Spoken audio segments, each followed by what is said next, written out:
नमस्कार दोस्तों, स्वागत है आपका उमंग एकेडमी A to Z में। आज हम बात करेंगे पहले हमने जो पिछली वीडियो देखी थी ना, उसमें हमने देखा था पदार्थ, ठीक है, और पदार्थ का वर्गीकरण देखा था। तो पदार्थ के वर्गीकरण में हमने देखा था उनका भौतिक वर्गीकरण, ठीक है, जिसमें से हमने देखा था क्या, ये देखा था क्या, ठोस, द्रव और गैस, ठीक है।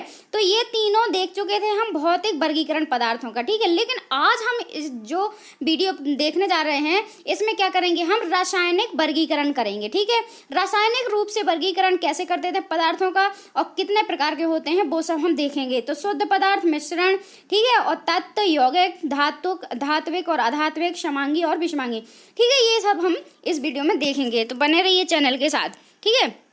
अब देखो यहाँ पर आता है क्या, भौतिक वर्गीकरण, और फिर हमको क्या देखना है आज, रासायनिक वर्गीकरण, ठीक है।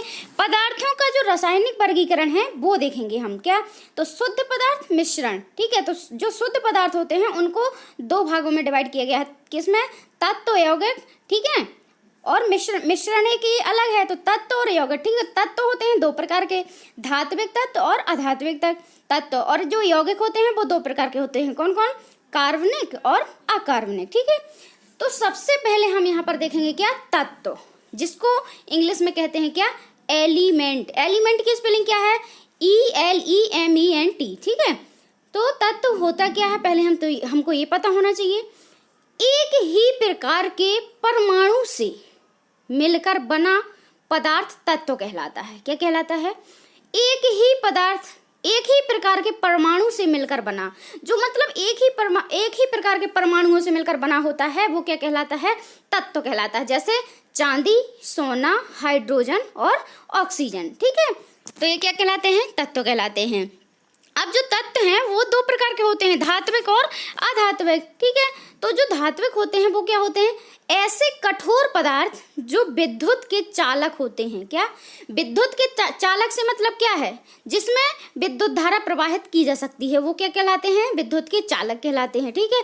तो ऐसे कठोर पदार्थ जो विद्युत के चालक होते हैं एवं इनमें भंगुरता, कठोरता, तन्यता और आघात वर्धनीयता के गुण पाए जाते हैं, वो क्या कहलाते हैं, धात्विक। अब भंगुरता वर्ड है, तो इसको आपको नहीं पता होगा कि होता क्या है, ठीक। भंगुरता का मतलब है अगर उसमें हम ठोकर मारें तो वो क्या है, भंगुर मतलब में टूट जाता है टुकड़ों में, ठीक है। और कठोरता मतलब कठोर रहता है, और तन्यता मतलब अगर खींचते हैं तो वो तारों के रूप में बन जाता है, ठीक है। और आघात वर्धनीयता का मतलब होता है कि यदि हम उसकी चादर भी बनाना चाहें ना, जैसे मान लो कोई धातु है, ठीक है, जैसे मान लो लोहा है, तो लोहे को अगर हम ऐसे ठोकर मारेंगे तो मतलब वो चादर के रूप में भी बन जाएगा, ठीक है। तो यही क्या होता है, ये सब गुण उसमें पाए जाते हैं, किसमें, धातुओं में, ठीक है। अब जो अधातु तत्व हैं, अधात्विक, तो वो क्या है, इसके विपरीत होंगे, जिसमें मतलब विद्युत धारा प्रवाहित नहीं होगी, मतलब वो कुचालक होंगे, ठीक है। और भंगुरता का गुण नहीं पाया जाएगा, कठोरता भी नहीं पाई जाएगी, और तन्यता भी नहीं पाई जाएगी, और आघात वर्धनीयता भी नहीं होगी, ठीक है। तो ये क्या कहलाएंगे, धात्विक, अधात्विक तत्व कहलाएंगे। जिसमें ये सब गुण नहीं होंगे तो वो क्या है, अधात्विक तत्व कहलाएंगे, और जिसमें ये गुण होंगे तो वो क्या कहलाएंगे, धात्विक तत्व होंगे, ठीक है। और अब क्या है, अगला तत्व हो गया हमारा, अब क्या है, यौगिक है, ठीक है। यौगिक को इंग्लिश में क्या कहते हैं, कंपाउंड कहते हैं, COMPOUND, कंपाउंड, ठीक है। तो कंपाउंड मतलब यौगिक क्या कहलाता है, वह शुद्ध पदार्थ जो दो या दो से अधिक तत्वों के एक निश्चित अनुपात में रासायनिक संयोग से बने होते हैं, वो क्या कहलाते हैं, यौगिक कहलाते हैं। निश्चित अनुपात, सबसे आपको यहाँ इम्पोर्टेंट क्या लग रहा है पूरी परिभाषा में, निश्चित अनुपात में अगर कोई भी पदार्थों को मतलब दो या दो से अधिक तत्व में लाते हैं हम। अभी तत्व क्या है, तत्व आपने अभी देखा इसके पहले कि जो एक ही परमाणुओं से मिलकर बने होते हैं वो तत्व कहलाते हैं। अब दो या दो से अधिक तत्वों के एक निश्चित अनुपात में अगर संयोग करते हैं, मतलब रासायनिक संयोग करते हैं, तो वो क्या बन जाता है, ये यौगिक कहलाता है, जो बनता है, ठीक है। अब जैसे जल है, जल क्या है, एक यौगिक है, क्यों, क्योंकि हाइड्रोजन और ऑक्सीजन से मिलकर, एक तत्व है ऑक्सीजन और एक तत्व है हाइड्रोजन, तो जब इनको दोनों में निश्चित अनुपात में मिला देते हैं तो क्या बन जाता है, जल। अब आपको यहाँ पर एक बात ध्यान देनी होगी कि जो हाइड्रोजन है, क्या है, हाइड्रोजन है वो खुद स्वयं जलता है, और जो ऑक्सीजन है वो आग जलाने में क्या सहायक है।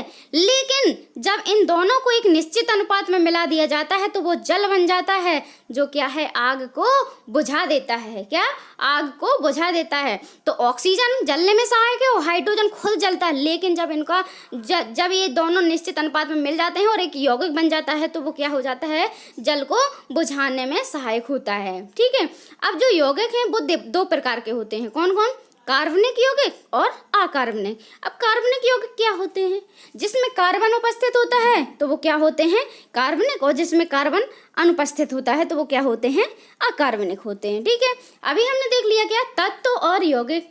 अब देखते हैं क्या मिश्रण। ठीक है, मिश्रण में क्या है, मिश्रण क्या होता है, मिश्रण है वह पदार्थ है जो दो या दो से अधिक तत्वों या यौगिकों, अभी देखो आपने कंपाउंड देखा मतलब यौगिक देखा, तो उसमें क्या था, तत्वों से मिलकर बना होता है। ठीक है, क्या तत्वों से मिलकर बना होता है, लेकिन इसमें क्या है तत्वों या यौगिकों। अब यौगिक क्या है, जो निश्चित अनुपात में मिले रहते हैं। ठीक है, तो वो क्या होते हैं, यौगिक कहलाते हैं। किसी भी अनुपात में मिलाने से, किसी भी अनुपात में, देखो आप कंपाउंड मतलब यौगिक ऐसा लग रहा है जैसे मिक्सचर है, क्या मिक्सचर है ऐसा लग रहा है। ठीक है, लेकिन वो क्या है निश्चित अनुपात में मिला रहता है। ठीक है, और जो ये मिश्रण होता है वो क्या है, किसी भी अनुपात में, निश्चित हो या फिर अनिश्चित। ठीक है, तो वो क्या होता है आपका मिश्रण होता है, जिसको मिक्सचर कहते हैं। जैसे क्या है हवा। ठीक है, हवा क्या है, कई गैसों का मिश्रण होता है। ठीक है, कई गैसें इसमें मिली रहती हैं, वो भी निश्चित अनुपात में नहीं, कहीं पर ऑक्सीजन ज़्यादा तो कहीं पर नाइट्रोजन ज़्यादा, ऐसा। ठीक है, और इनको पुनः अलग अलग किया जा सकता है। जैसे कोई मिश्रण है, ठीक है, तो ऐसी कई विधियां होती हैं, अलग अलग होती हैं, जैसे ठोस को अलग करने वाली, द्रव को अलग करने वाली, गैस को अलग करने वाली। तो ये क्या है, इनको अलग किया जाता है। किसको, मिश्रण को। जो भी पदार्थ मिश्रण में मिले होंगे उनको अलग अलग किया जाता है विभिन्न विधियों के द्वारा। ठीक है, तो अभी हमको क्या देखना है, विधियां देखनी है। ठीक है, अब मिश्रण, जो मिश्रण है वो भी दो प्रकार का होता है। कौन कौन प्रकार का, समांगी मिश्रण और विषमांगी मिश्रण। ठीक है, तो जो समांग मिश्रण होता है वो क्या होता है, निश्चित अनुपात में अवयवों को मिलाने से समांग में, मतलब निश्चित अनुपात में अगर अवयवों को मिला देंगे तो वो समांग मिश्रण बनेगा, और जो अनिश्चित अनुपात में मिलाएंगे तो वो क्या होगा, विषमांग मिश्रण बनेगा। ठीक है, जैसे चीनी और नमक का जलीय विलयन होता है, चीनी या फिर नमक का जलीय विलयन वो क्या कहलाता है, समांगी, मतलब निश्चित अनुपात में। ऐसा तो नहीं है कि चीनी थोड़ा सा डालो और नमक इतना भयंकर वाला डाल दो, या फिर 1 किलो नमक डाल दो 1 गिलास पानी डालो, ऐसा तो नहीं करते ना जब बनाते हो विलयन या शरबत जो बनता है। हाँ, तो वो वही है कि एक निश्चित, जैसे 1 गिलास पानी लेते हैं हम तो उसमें 1 चम्मच शक्कर डालते हैं, 1 चुटकी नमक डालते हैं। ठीक है, तो यही क्या है, उसका निश्चित अनुपात में मिलाया जा रहा है अवयवों को। ठीक है, तो क्या बन जाएगा, वो समांगी मिश्रण बन जाएगा। ठीक है, अब जो विषमांगी मिश्रण है तो वो क्या है, अनिश्चित अनुपात में, जैसे कि बारूद। ठीक है, अब एक चीज और आपको यहाँ पर ध्यान रखनी है कि जो समांगी मिश्रण होता है तो उसका जो प्रत्येक भाग है उसके गुणधर्म एक समान होते हैं। जैसे आपने विलयन बना लिया, मान लो चीनी और पानी नमक का विलयन बना लिया। ठीक है, तो आपने घोल दिया, विलयन बन गया। अब आप चाहे उसको आधा गिलास टेस्ट करो या फिर 1 घूंट टेस्ट करो, वो तो क्या है, सेम टेस्ट रहेगा, उसका सेम गुण रहेंगे उसके। ठीक है, लेकिन विषमांगी में ऐसा नहीं, बिल्कुल नहीं होता है। उसमें क्या होता है, प्रत्येक भाग के गुणधर्म अलग अलग होते हैं। जैसे बारूद बनता है, ठीक है, तो उसका अंदर का जो होता है वो उसके गुण अलग होते हैं, और बाहर का जो होता है उसके गुण अलग होते हैं। ठीक है, तो आपको ये बहुत इंपॉर्टेंट पॉइंट है, तो इसको वेरी इंपॉर्टेंट मान लो और इसको याद ही रखना। ठीक है, अब देखते हैं हम मिश्रण को अलग करने की विधियाँ। ठीक है, विधियाँ क्या है इसकी अलग करने की, कौन कौन सी हैं विधियाँ, मिश्रण को पृथक करने की विधियाँ। पहली विधि कौन सी है यहाँ पर, आचमन विधि है। ठीक है, डिस्टिलाइजेशन, क्या डिस्टिलेशन। ठीक है, डिस्टिलेशन मतलब आचमन विधि है ना, यह द्रवों को अलग करने की विधि है। किसको, द्रवों को, द्रव अलग किया जाता है, मतलब लिक्विड चीज इससे क्या है अलग की जाती है। और क्या है इसमें फैक्ट, जब दो द्रवों के क्वथनांकों में अंतर हो। हाँ, आचमन विधि से मिश्रण को कब अलग किया जाएगा, जब जो द्रव होंगे उनका जो क्वथनांक होगा, जैसे 2 द्रव लेंगे और उनका जो क्वथनांक होगा बहुत अंतर वाला हो, मतलब एक का बहुत कम हो तो एक का बहुत ज़्यादा हो, इस प्रकार के जो द्रव होंगे उनको ही आचमन विधि के द्वारा क्या है अलग किया जाता है या पृथक किया जाता है। ठीक है, और इसमें क्या है, प्रथम भाग बाष्पीकरण कहलाता है और दूसरा भाग क्या कहलाता है, संघनन। मतलब जब उसको हम ताप देते हैं तो वो बाष्प बनकर क्या है, उड़ जाता है, और फिर जब वही जो बाष्प होती है उसको जब एकत्रित करते हैं तो एकत्रित करने की जो विधि होती है वो क्या कहलाती है, संघनन कहलाती है। ठीक है, तो आपको आचमन विधि अच्छे समझ में आ गई होगी। ठीक है, अब देखते हैं क्या अगली, ऊर्ध्वपातन विधि। क्या, ऊर्ध्वपातन विधि, यह इसको क्या कहते हैं इंग्लिश में, सब्लिमेशन, सब्लिमेशन। ठीक है, यह ठोसों को अलग करने की, हाँ अब आपसे क्वेश्चन में पूछा जा सकता है कि ठोसों को अलग करने की विधि इनमें से कौन है, तो ऑप्शन दे देगा आचमन विधि, ऊर्ध्वपातन, दोनों, कोई नहीं, इस प्रकार से। ठीक है, या फिर दे देगा कि द्रवों को अलग करने वाली कौन सी विधि है। ठीक है, तो ऐसा तो आपको बिल्कुल याद रखना है, जो आचमन विधि है वो द्रवों को अलग करती है और जो ऊर्ध्वपातन है वो ठोसों को अलग करने की विधि है। ठीक है, जिसमें एक ठोस होता है और दूसरा नहीं। मतलब जो ऊर्ध्वपातन विधि से अलग किया जाता है मिश्रण को, उसमें होता क्या है कि एक तो ठोस पदार्थ होता है लेकिन दूसरा ठोस नहीं होता है। ठीक है, जैसे Kapoor, ammonium chloride, naphthalene, anthracene, इनको अलग करने के लिए ऊर्ध्वपातन विधि का उपयोग किया जाता है। ठीक है, और आगे क्या है, रवाकरण विधि। कौन सी, रवाकरण।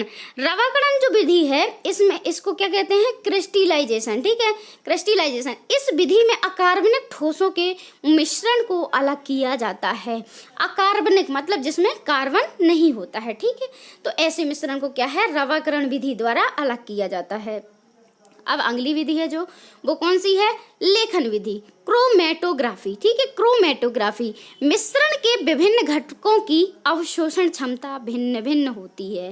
जैसे मिश्रण में जो घटक मिले होंगे, जो अवयव मिले होंगे, उनकी अवशोषण की क्षमता अगर अलग अलग है, मतलब कुछ पदार्थ ऐसे होते हैं जो जल्दी अवशोषित हो जाते हैं और कुछ ऐसे होते हैं जो वो देर से अवशोषित समझते हो ना, मतलब सोखना। ठीक है, तथा वे किसी अधिशोषक पदार्थ, मतलब जो सोखने वाला पदार्थ या फिर पेपर है, कॉपी या फिर कुछ कोई भी पदार्थ होगा, वो क्या है, विभिन्न दूरियों मतलब अलग अलग दूरी पर अवशोषित होते हैं। जैसे कुछ है, ठीक है, जैसे तेल है, मान लो, है ना, तेल है, पानी है, तो एक पेपर पे डालते हैं पानी तो वो पानी जल्दी सोख लेगा। ठीक है, तेल थोड़ा दूर और चल के जाएगा फिर अवशोषित होगा, तो क्या है, इस प्रकार से उनको अलग कर लिया जाता है। ठीक है, कौन सी विधि द्वारा, वर्ण लेखन विधि, क्रोमेटोग्राफी द्वारा। ठीक है, अब अगली विधि कौन सी है मिश्रण को अलग करने की, आंशिक आचमन विधि।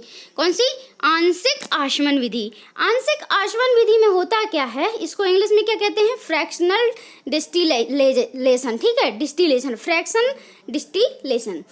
उन मिश्रित द्रवों को अलग किया जाता है जिनके क्वथनांकों में अंतर बहुत कम होता है। क्या, आंशिक आचमन, आंशिक से समझो आप कि आंशिक का मतलब क्या है, बहुत कम।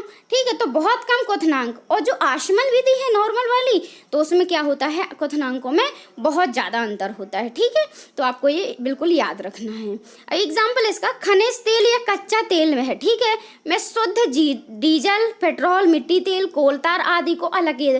जैसे खनिज तेल है, ठीक है, इसमें अगर पेट्रोल मिला दिया जाए तो क्या है, इनका दोनों का क्वथनांक बहुत कम होता है, अंतर दोनों के क्वथनांकों में अंतर बहुत कम होता है, इसलिए क्या है, ये आंशिक आचमन विधि से अलग किया जाता है। ठीक है, अब जो अगली विधि है वो क्या है, भाप आचमन विधि है। क्या है, भाप आचमन। अब भाप आचमन में क्या होता है, इसको इंग्लिश में क्या कहते हैं, स्टीम डिस्टिलेशन। ठीक है, स्टीम डिस्टिलेशन। स्टीम मतलब क्या है, भाप होता है, और आचमन डिस्टिलेशन। इसमें कार्बनिक मिश्रण को शुद्ध किया जाता है। ठीक है, क्या है, कार्बनिक।